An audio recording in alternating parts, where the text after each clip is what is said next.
Bonjour et bienvenue sur la chaîne TDO Tarot. Aujourd'hui, je vais vous présenter le couple impératrice-empereur.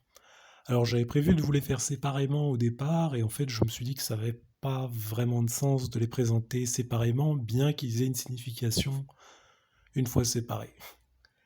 Mais je pense que pour bien comprendre ce que chacun représente, il faut le présenter en face, il faut les présenter l'un en face de l'autre. Alors déjà, premièrement, on peut voir que l'impératrice et l'empereur se regardent, hein.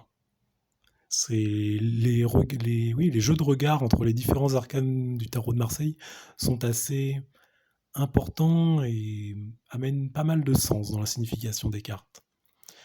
Mais dans ce couple-là en particulier, que nous avons ici, là, juste sous les yeux,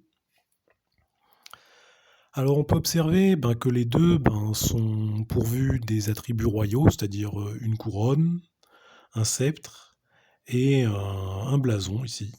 Hop. Alors, que fait ce couple?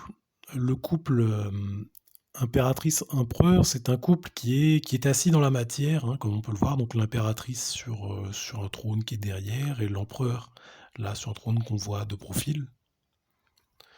Donc ce sont ceux qui vont décider et mettre en place de ce qui va se faire, de ce qui va être fait et qui vont le réaliser. Alors on va dire que chacun va jouer son rôle.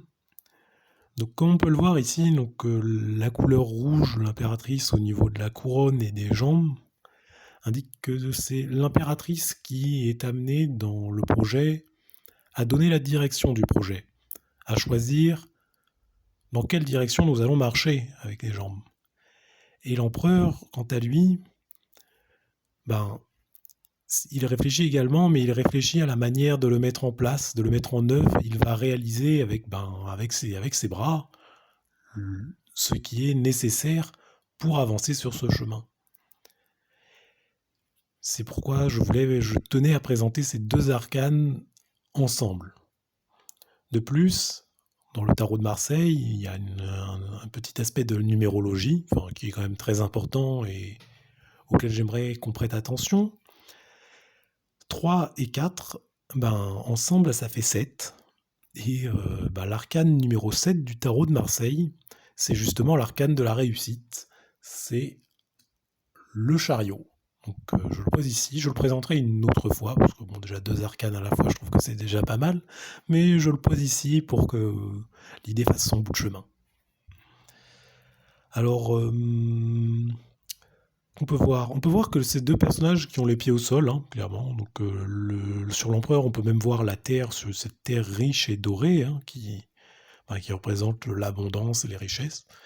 Alors moi, dans ma version du tarot de Marseille, là, je ne l'ai pas, mais ici, des fois, on peut voir le pied de l'impératrice qui est posé sur le sol et on voit la petite plante dorée également.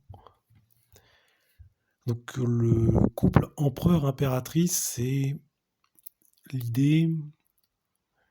Donc on peut le voir comme deux personnes qui se répondent, dont l'une fait le projet et l'autre la réalise, mais on peut le voir également en soi, ce couple. Il existe en chacun de nous, ce couple. Le comment vais-je réaliser ou qu'est-ce que j'ai envie de faire et le fait de le mettre en place. Je sais pas, sans prendre quelque chose de très compliqué. Le matin, vous vous réveillez, vous dites je vais manger ce matin, je vais prendre un café, un œuf à la coque et une tartine. Voilà, ça c'est l'impératrice. Et l'empereur, c'est vous allez vous lever, vous allez mettre la cafetière en route, vous allez tartiner le fromage sur votre tartine et vous allez faire bouillir l'œuf pour avoir un œuf à la coque.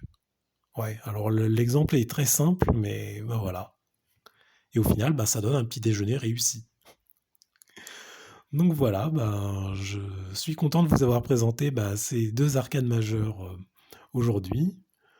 Si ça vous a plu, je vous invite à liker la vidéo, à vous abonner, à laisser un commentaire si vous le souhaitez. Et si vous souhaitez me consulter pour une consultation personnelle, mes coordonnées sont en description. Au revoir, à bientôt.